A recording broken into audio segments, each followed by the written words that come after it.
Pemirsa, terima kasih Anda masih bersama kami.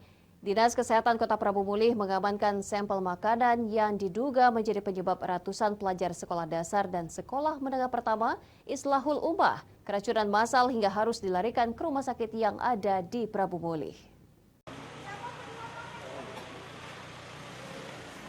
Petugas Dinas Kesehatan bersama Puskesmas Delinom Kota Prabu Mulih mengambil sampel makanan yang diduga kuat menjadi penyebab keracunan massal pelajar SD dan SMP. Kepala Bidang Kabid Kesehatan Masyarakat Joko Listanto usai menerima laporan langsung mendatangi lokasi kejadian dan mengambil sampel muntah korban dan makanan di dapur tempat memasak dan membuat makanan. Selanjutnya sampel yang diambil akan dikirim ke Laboratorium Kesehatan Lingkungan yang ada di Kota Palembang dan baru diketahui hasilnya 3 hari ke depan. Ini mengambil sampel untuk langsung diperiksa di BTKL guna memastikan apa saja yang terdapat di dalam makanan tersebut sehingga menyebabkan para siswa ini menjadi keracunan.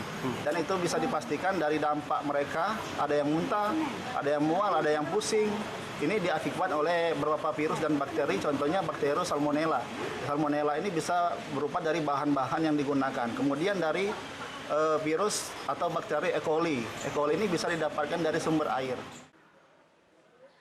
Sementara itu, Ketua Yayasan Islahul Ummah TL Faswati mengaku jika pihaknya hanya ingin memberikan makanan terbaik bagi siswanya. Namun dengan kejadian tersebut pihaknya akan bertanggung jawab atas kejadian tersebut. Kami dengan setulus hati minta maaf dan akan bertanggung jawab atas apa yang terjadi.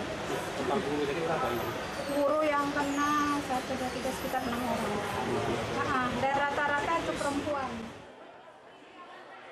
Keracunan massal ratusan pelajar Islahul Ummah terjadi sekitar pukul 12.30 waktu Indonesia Barat usai melaksanakan sholat zuhur. Sebelumnya, pelajar yang menjadi korban keracunan mengaku memakan kue sus dan stek yang diberi dari sekolah. Selain di Rumah Sakit AR Buddha Prabu Mulih, puluhan siswa juga tengah mendapatkan perawatan intensif di Rumah Sakit Umum Daerah RSUD Kota Prabu Mulih dan Rumah Sakit Pertamedika. Dari Prabu Mulih, Beri Brima, iNews laporkan.